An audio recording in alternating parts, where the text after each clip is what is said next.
ఇంటి ఖర్చుల నిమిత్తం లేదా మీ భార్య వ్యక్తిగత అవసరాల కోసం ప్రతి నెలా మీ అకౌంట్ నుంచి మీ భార్య ఖాతాకు డబ్బులను ట్రాన్స్ఫర్ చేస్తున్నారా?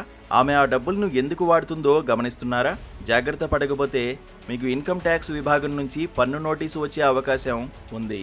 ప్రతి నెలా మీరు పంపిస్తున్న డబ్బును మీ భార్య వేరే ఎక్కడైనా పెట్టుబడిగా పెడితే దాని ద్వారా వచ్చే ఆదాయంపై కూడా మీరు పన్ను కట్టాల్సి ఉంటుంది.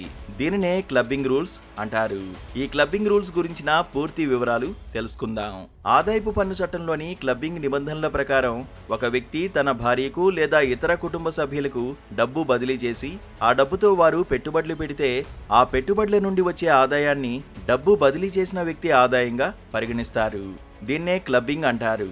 మీరు మీ సంపాదనలో ప్రతి నెల యూపీఐ ద్వారా మీ భార్యకు డబ్బు పంపిస్తుంటే ఆమె ఆ డబ్బులను ఎల్ఐసి లేదా మ్యూచువల్ ఫండ్స్, షేర్లు లేదా ఇతర మార్గాల్లో పెట్టుబడి పెట్టి లాభాలు సంపాదిస్తే ఆ పెట్టుబడుల ద్వారా వచ్చే డివిడెంట్లు, వడ్డీ, లాభాలను కూడా మీ ఆదాయంగా పరిగణలోకి తీసుకుంటారు.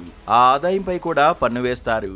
అలా కాకుండా లాభాల మీద వచ్చిన ఆదాయాన్ని కూడా ఆమె మళ్లీ పెట్టుబడిగా మారిస్తే ఆ రెండో దశ ఆదాయాన్ని ఆమెకు చెందిన దానిగా పరిగణిస్తారు.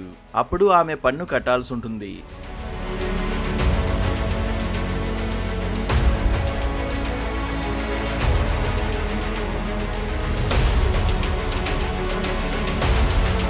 ఉదాహరణకు మీరు మీ భార్యకు నెలకు 40,000 రూపాయలు పంపుతున్నారని అనుకుందాం.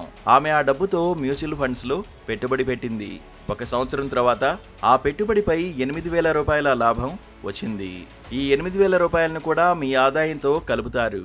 ఎందుకంటే ఇది క్లబ్బింగ్ నిబంధనల పరిధిలోకి వస్తుంది.